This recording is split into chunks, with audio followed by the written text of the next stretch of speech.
क्या कोरोना को लेकर जो डर था वो सच हो गया है?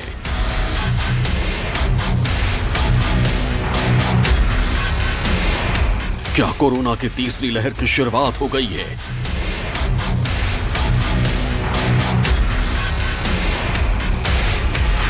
क्या नए साल से पहले ही थर्ड वेव का आगाज हो चुका है?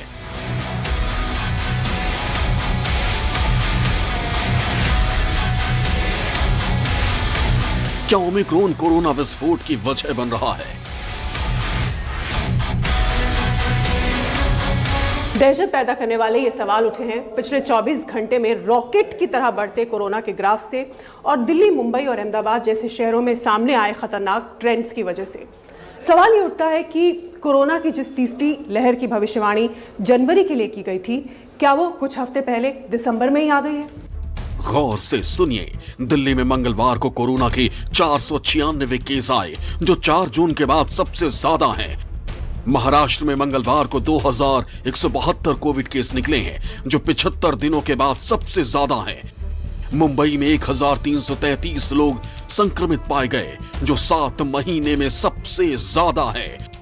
और अहमदाबाद में मंगलवार को 178 केस निकले। एक दिन में 1.8 गुना का इजाफा हुआ है। कोरोना का ये खतरनाक ग्राफ क्या अलार्म बजा रहा है, वो समझिए। देखिए, हम सबको पता है जो ओमिक्रॉन है वो बहुत तेज गति से फैल रहा है। इसकी जो फैलने की स्पीड है वो डेल्टा से लगभग 4 गुनी ज्यादा है। इसके अतिरिक्त जो डबलिंग टाइम है, इस समय जो केसेस डबल हो रहे हैं पूरी दुनिया में लगभग 2 दिन या कहीं कहीं 2 दिन से कम भी हो रहा है। हम देख रहे हैं कि मुंबई में, महाराष्ट्र में, केरला में, इवन दिल्ली में भी केसेस बहुत बढ़ रहे हैं। ये हम सबके लिए खतरे की घंटी है और कहीं न कहीं तीसरी लहर की दस्तक हो चुकी है। दिल्ली में कोरोना की रफ्तार सबसे ज्यादा डरा रही है। चिंता की लकीरें सरकार के माथे पर भी है, इसीलिए मिनी लॉकडाउन जैसे निर्देश जारी हो चुके हैं। Cinema hall, school, college, gym सब बंद कर दिया गया है। में देखिएगा, जितने भी जो पेशेंट्स बताए जा रहे हैं दिल्ली में, इसमें काफी बड़ी संख्या के अंदर ऐसे भी लोग हैं जो कि बाई एयर बाहर से आ रहे हैं। इनको एयरपोर्ट पर जब टेस्ट किया जाता है तो पॉजिटिव पाए जाते हैं और कई बार इनको दिल्ली से बाहर जाना होता है, बट क्योंकि वो दिल्ली एयरपोर्ट पे पॉजिटिव पाए जाते हैं तो उनको आइसोलेशन में रखा जाता है। ऐसी बड़ी संख्या की अभी तक एक भी पेशेंट को ऑक्सीजन लगानी नहीं पड़ी है जो ओमिक्रॉन से पॉजिटिव रहे हैं, और सभी लोग बिल्कुल ठीक होकर चले गए हैं। येलो अलर्ट का पहला दिन और पाबंदियों के चलते लोगों को काफ़ी मुश्किलें हो रही हैं। इस वक्त मैं लक्ष्मी नगर मेट्रो स्टेशन के बाहर हूँ। आप अंदाज़ा लगा सकते हैं यहाँ पर क्या स्थिति है। एक लंबी कतार है, लेकिन जिसके लिए पाबंदियाँ लगाई हैं वो यहाँ पर बिल्कुल भी नज़र नहीं आ रहा है, क्योंकि जो कोविड नॉर्म्स है उसमें सबसे पहली शर्त यह है कि सोशल डिस्टेंसिंग और मास्क। लेकिन यहाँ पर आप देख सकते हैं कि लंबी कतार है तो सोशल डिस्टेंसिंग का तो नामो निशान यहाँ नज़र नहीं आ रहा है। लेकिन लोगों के साथ भी मजबूरी है, क्योंकि प्राइवेट ऑफिसेज जो हैं वो पहले की तरह खुले हुए हैं। वहाँ पर कोई किसी तरह की जो है वो छूट नहीं दी गई है। तो लोगों को तो अपने अपने दफ्तर में जाना है, अपने अपने गंतव्य तक जाना है, तो इसलिए वो निकले हुए हैं सुबह से ही। अच्छा, ये जो सरकार ने कदम उठाए इसको लेकर क्या कहेंगे आप? ये जो रोक लगाई गई है क्या सही है? क्योंकि लगातार मामले बढ़ रहे हैं कोविड के। थोड़ी मैनेजमेंट तो होनी चाहिए थी, क्योंकि अब लोग, पब्लिक तो यहीं पे इकट्ठी हो जा रही है। मतलब इसका फ़ायदा क्या हुआ फिर? एक साइड को सारा रश हो गया ना। ये क्या कहते हैं, केजरीवाल जी ने ये रिस्ट्रिक्शन तो लगाया है, लेकिन मैनेजमेंट नहीं है। नाम को 1000 बसेस कहते हैं, 1000 बसेस का कहीं वो है नहीं। आप देख लीजिए, 50% सीटिंग कैपेसिटी कर दिया, मेट्रो में भी 50% सीटिंग कैपेसिटी कर दिया। तो आओ जो है ये एट लार्ज आप यहाँ पे देख सकते हैं, कहीं पर सोशल डिस्टेंसिंग है। आंखों में धूल की जगह मिर्च झोंकने का काम है ये। लेकिन सबसे बड़ी बात यही है, सबसे बड़ा सवाल यही है कि आखिर जिस सोशल डिस्टेंसिंग और जिन कोविड नॉर्म्स के लिए ये रेस्ट्रिक्शंस लगाई गई हैं वो यहाँ पर कहीं नजर नहीं आ रही। महाराष्ट्र में भी कोरोना की रफ्तार देखकर सरकार के हाथ पांव फूल रहे हैं। महाराष्ट्र वो एपिसेंटर है जिसने दूसरी लहर के कहर को सबसे ज्यादा झेला है। ऐसा दोबारा ना हो, इसलिए मंथन शुरू हो गया है। कैबिनेट मंत्री आदित्य ठाकरे ने बीएमसी कमिश्नर के साथ बैठक की है। पाबंदियां फिर से लगाने पर विचार हो रहा है। ये दिसंबर का जो आखिरी एक वक्त रहता है 25 से लेके 31 तक या 1 जनवरी तक, तो ये तो स्वाभाविक है कि हर कोई एक सेलिब्रेशन के मूड में रहता है। अभी काफ़ी लोग सारे मुंबई के बाहर भी गए हैं, काफ़ी ट्रैवलर्स आ रहे हैं। तो ये सारे जो निर्बंध लगाए हुए हैं, जो 25% के हैं, बाहर जाने के हो, नाइट कर्फ्यू हो, वो अगर उसको हम पाले तो मुझे लगता है कोई तकलीफ नहीं। करीबन 7 गुना ये आंकड़ा बढ़ गया है। तो इसका मतलब है एक दिन 8 केसेस डबल हो रहे हैं और ये निश्चित तौर पर चिंताजनक बात है। और मुंबई का पॉजिटिविटी रेट अभी 4% हो गया है, तो 5% तक अगर पॉजिटिविटी रेट जाता है तो हम जब सेकेंड वेव में थे तब ऐसा ही कुछ 7-8-10% का पॉजिटिविटी रेट था, लेकिन 5 के आगे का पॉजिटिविटी रेट निश्चित तौर पर बहुत ही अलार्मिंग। खतरे का सायरन बज रहा है, लेकिन लोग जैसे सुनने को ही तैयार नहीं हैं। बसों के लिए लंबी लाइनें हैं तो सोशल डिस्टेंसिंग नहीं है। रेलवे स्टेशन पर जो लोग हैं उनमें से कई के चेहरे पर मास्क नहीं है, तो किसी ने मास्क नाक से नीचे लगा रखा है। कोरोना प्रोटोकॉल को जैसे लोग जूते की नोक पर रखकर घूम रहे हैं।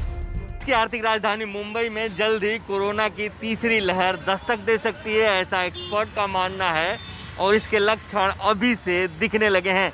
कल एक दिन में 1377 मामले सामने आए हैं, जो कि काफ़ी चौंकाने वाले हैं। इस वक्त मैं मुंबई के अंधेरी स्टेशन पर, और यहाँ पर देखिए कि बड़ी संख्या में लोग स्टेशन से निकलकर बाहर आ रहे हैं और सोशल डिस्टेंसिंग का यहाँ पालन कर पाना नामुमकिन है। तो इस तरह का नज़ारा आपको मुंबई में हर जगह पर दिख जाएगा, जबकि 4 दिन में कोरोना के केसेस यहाँ पर डबल हो गए हैं। इस तरह से लोग भीड़ आते हैं कि 1-1 फीट की दूरी रख पाना भी मुश्किल होता है। और इस तरह का नज़ारा आप मुंबई के सभी स्टेशनों पर आप देख सकते हैं। बहुत सारे लोग मास्क लगाए रहते हैं, लेकिन मास्क नीचे किए रहते हैं। हालांकि कैमरे को देखते हैं तो ज़रूर मास्क ऊपर कर लेते हैं। मुंबई में जो कोरोना का विस्फोट हो रहा है, उसका सबसे प्रमुख कारण यहाँ की जनसंख्या है, क्योंकि यहाँ पब्लिक ट्रांसपोर्ट में लोग ठूस कर भर के जा रहे हैं और अब सोशल डिस्टेंसिंग का बिल्कुल भी पालन नहीं हो पा रहा है। जिस तरह की भीड़ आपको लोकल ट्रेनों में दिख जाएगी, उसी तरह की भीड़ आपको बस स्टैंडों पर दिख जाएगी। मेरे सामने एक बस लगी हुई है, देखिए कि छोटी सी बस है, लेकिन पूरी तरह से भरी हुई है बस। आप देखिए कि जब इतनी बस भरी होगी तो आप लोग कैसे उम्मीद कर सकते हैं कि लोग सोशल डिस्टेंसिंग का पालन कर पाएंगे। देखिए कि पूरी तरह से ये बस भर चुकी है। तीसरी लहर की टेंशन का मीटर दिल्ली महाराष्ट्र की तरह बिहार में भी भाग रहा है। 24 घंटे में 47 नए केस रिपोर्ट हुए हैं, जो 137 दिनों में सबसे ज्यादा हैं। मुख्यमंत्री ने खुद तीसरी लहर का ऐलान कर दिया है। नए साल को देखते हुए एहतियात के तौर पर कई पाबंदियां भी लागू कर दी गई हैं। और कई दौर, और बिहार में भी तो तीसरे दौर की शुरुआत हो गई है। अब उसके लिए तो सब तरह की आपकी तैयारी है, और यहाँ पर भी जो केंद्र सरकार की तरफ से गाइडलाइन है और राज्य सरकार में भी हम लोगों का उसके अनुरूप निर्णय है कि कैसे हम लोगों की मदद करें, किस तरह से अस्पतालों को चलाएं और कैसे लोगों को हम राहत पहुंचाएं। ये सब तो काम किया जा रहा है। बिहार में भी कोरोना के तेजी से बढ़ते मामलों ने नए साल के जश्न में पानी फेर दिया है। दरअसल कल राज्य सरकार ने एक आदेश जारी किया है, जिसके बाद 31 दिसंबर से लेकर 2 जनवरी तक सभी जैविक उद्यान और पार्कों को बंद करने का निर्देश दिया गया है। यानी कि अब लोग नए साल का जश्न पार्कों में और जैविक उद्यानों में नहीं मना सकेंगे। इस वक्त हम देखिए पटना के संजय गांधी जैविक उद्यान में है। नए साल की तैयारी काफ़ी जोर शोर से थी और इसके लिए एडवांस बुकिंग की जा रही थी, और लगातार इस तरह की जो भीड़ भाड़ थी उसको देखते हुए जो उद्यान परिसर हैं वो भी चिंतित थे कि लगातार जो लोगों की भीड़ आ रही थी। लेकिन अब इन सभी पार्कों को बंद कर दिया है। न सिर्फ पटना बल्कि पूरे बिहार के सभी पार्कों को बंद किया गया है। और यही नहीं, सरकार ने साफ किया है कि जिन सार्वजनिक स्थानों पर नए साल का जश्न मनाने की तैयारी है, वहाँ भी यह तय किया जाए कि कोविड प्रोटोकॉल का पूरी तरीके से पालन हो। अगर नहीं पालन किया जाता है तो वहाँ संबंधित अधिकारी कार्रवाई करेंगे। शहर शहर पब्लिक पर पाबंदियां हैं, लेकिन हैरानी ये है, देश की दिशा और दशा तय करने वाले जैसे बेपरवाह हैं। इसका सबूत देखना है तो उत्तर प्रदेश चलिए, जहां चुनावी रैलियों में जनता का रेला है, तो कोरोना की तीसरी लहर क्यों ना आए। जनसभाओं में भीड़ के बीच नियम कायदों को कदमों तले कुचला जा रहा है, तो कोरोना की तीसरी लहर क्यों ना आए। मानो पार्टियों में कंपटीशन चल रहा है रैलियों में भीड़ जुटाने का, तो कोरोना की तीसरी लहर क्यों ना आए। जहां रैलियों में प्रोटोकॉल के बारे में सोचना बेईमानी है, न मास्क सोशल डिस्टेंसिंग मजाक है, तो कोरोना की तीसरी लहर क्यों ना आए। सवाल ये है, जब शादियों में 200 लोगों की अनुमति है तो रैलियों में जनता की लिमिट फिक्स क्यों नहीं? सवाल ये है, जब लोगों के लिए सख्त नियम कायदे हैं तो रैलियों के लिए कोई नियम क्यों नहीं? सवाल ये है, जब लोगों पर पाबंदियां हैं तो नेताओं को खुली छूट क्यों है?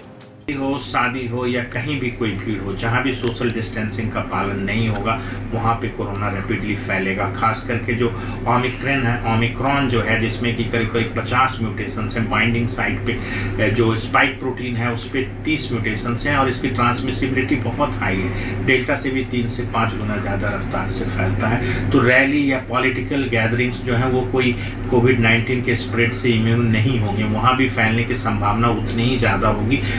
ये हाल तब है जब ओमिक्रॉन के मामले जंगल में आग की तरह फैल रहे हैं।